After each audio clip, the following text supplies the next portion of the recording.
All right, Chad Brendel, Tim Adams, BearcatJournal.com here, getting ready for homecoming.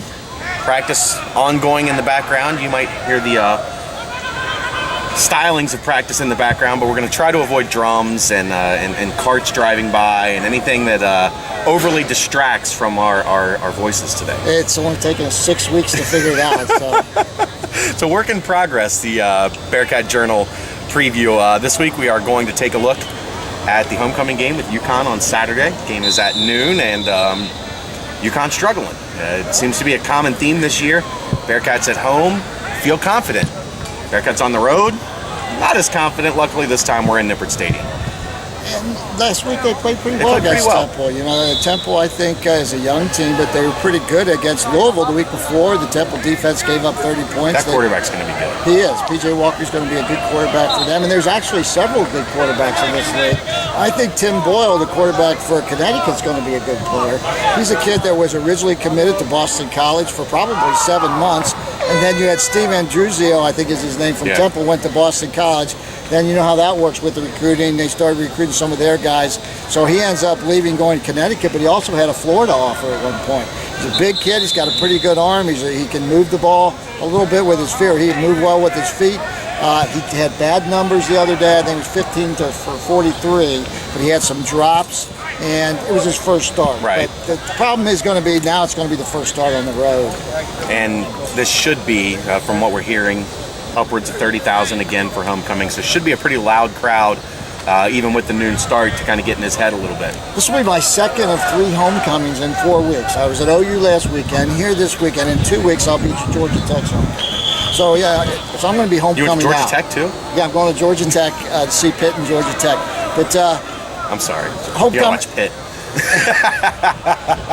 But you know, I'm hoping that's the future league too, right, the ACC. But homecoming, it should be a good crowd here. We certainly hope the weather should be pretty nice, fall weather. I mean, a little cooler than what we've had, but a good crowd here in Nippert, 30 or above, is usually a pretty good crowd and pretty electric atmosphere here. Yeah, and UConn, they haven't won a game. They've struggled. Really, the problems for them have been on the interior. They've been honestly dominated at points in time on both the offensive and defensive lines. Something you have to think that Cincinnati's going to try to take advantage of. Well, the one thing we do know, and we see it every year with UConn, is they have 5 refrigerators that play on the offensive line. I mean, they block doorways. They're so big. This year, I think there's nobody smaller than 6'4", and they go up to 6'9". There's nobody any less weight than 304, and they're I think the only team in the country, high school or college, that actually puts a lesser weight on the program, because you see them out here and go, that guy's got to be 330. There's no way he's 305. So they're going to have a big offensive line. Now the problem with that is they have a little trouble on the edge because they've given up 23 sacks in their 5 or 6 games. That's a lot of sacks, but they're a team that generally wants to run the football. And defensively, they're a team that usually has really good linebackers. And Yaman Smallwood is really outstanding. And Marquise Van from Fairfield High School started the last game. I really liked him out of high school, and everybody kept telling me he wasn't athletic enough. But he's, I think, a redshirt sophomore there. And he started the last game. All their linebackers are about 230 to 240. But, you know, they haven't done a real good job as far as, like you said, sometimes getting dominated line, but their 2 tackles are huge too. Well, they're a team that kind of is built for that stadium, the natural grass. They let grow out. They're kind of a plodding power type team that honestly, when they've gotten on the turf or the faster surfaces, seems to have struggled a little bit just because they really aren't built for that. They're built to kind of play the game in the mud and beat you up. Yeah, and they've got a good running back. McCombs is not a real big guy, but he's got some shake to him, and he's pretty quick, and he's got surprising power. He went for, I think, 164, a career high for him. He's got about 2,400 yards in his career at UConn, and they produced some pretty good running backs there. So I think they're probably going to have to try to run on the Bearcats with that big offensive line. If they can stop, if the Bearcats can stop, take away the run like we always want to do, then I think they're in trouble. And another thing we've talked about on this extensively, Bearcats need to get out early. They got out early. They came right down the field on the first drive against Temple, scored a touchdown. Were able to dictate some things, even though Temple was able to come back in large part because of the fumble on the kickoff. But you got to jump out early on a team that wants to run the football, especially a team that wants to run the football with a freshman quarterback in his first road start. And maybe not coincidentally, they got out fast because they spread things out. Yeah. We saw in the head, they didn't have McClung for the large part of the beginning of this year. And now you've got Shaq on one side that's got confidence. He came into his own while McClung was out. And then you got McClung on the other side. You got the outside guys. Now you're spreading people. You get a kid like Tion Green on the inside who can run, make people miss. And all of a sudden that attack looks a whole lot better than it did maybe 3 or 4 weeks ago. And you've been doing some talking on the boards about this offensive line and the struggles that they've had this year. But when you break down the numbers, it doesn't play out that way.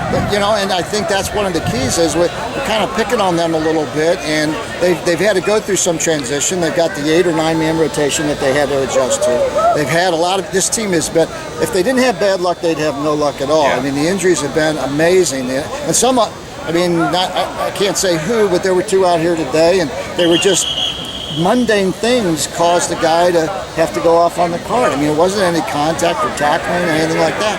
So it's really been bad luck in that regard. We know that there's some guys playing hurt on that offensive. One has a broken foot. And so, but they've really, overall statistically, they've played about the same as last year. So I think when we go, as the Bearcats go back to this spread offense, which they're more used to, more comfortable with, I think the offense may really be good down the stretch. And a 38-point effort is a good effort. Yeah, and you got to see Kay in his comfort zone, getting the ball out quick, making quick decisions. And he's so good at that. Yeah. And he doesn't turn the ball over. And I think Coach Tuberville said at his press conference, 15 for 15 in the second half. That's not bad. Yeah, perfection's not bad. My wife has been working on me on that, and she's fallen. How many years now? 30. Oh, gosh, hope she doesn't see 33. Yeah, you're imperfect for 33. She's a saint there. But the other thing we have to talk about is T.J. Weiss comes back here. Yeah. I mean, what an ascension. He didn't have a job at all. Then gets the offensive coordinator's job at UConn. Now he's the interim head coach. See, you worry about these guys, and sometimes they fall up. Yeah. In like 3 more months, let's see what happens. Right. Because he may be in that same job market again. But I was surprised how well I thought he managed the game. I thought he made a mistake at the end. They were coming down. They were down 3. Their quarterback is looking over to him, trying to, do I call a timeout? They had 1 left. He was talking on the headphones. There was no, usually if you clock it, you're doing that. This kid didn't know what to do. 11 precious seconds ran off the clock, and they ended up, I think, only getting 1 more play off. But that was the only thing I really saw to him that I could say for a first-time guy on the sideline making a decision. I think he did pretty well for himself. So what's your pick? How are you looking at this one? Well, I picked the Bearcats in every game. I mean, I'm 4-2, which I guess is good in most years, but this year maybe not as much. But I think they're going to win.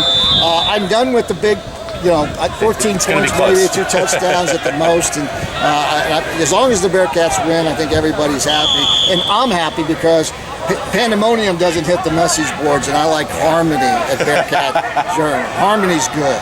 All right, that's going to wrap it up. He's Tim Adams. I'm Chad Brendel, BearcatJournal.com.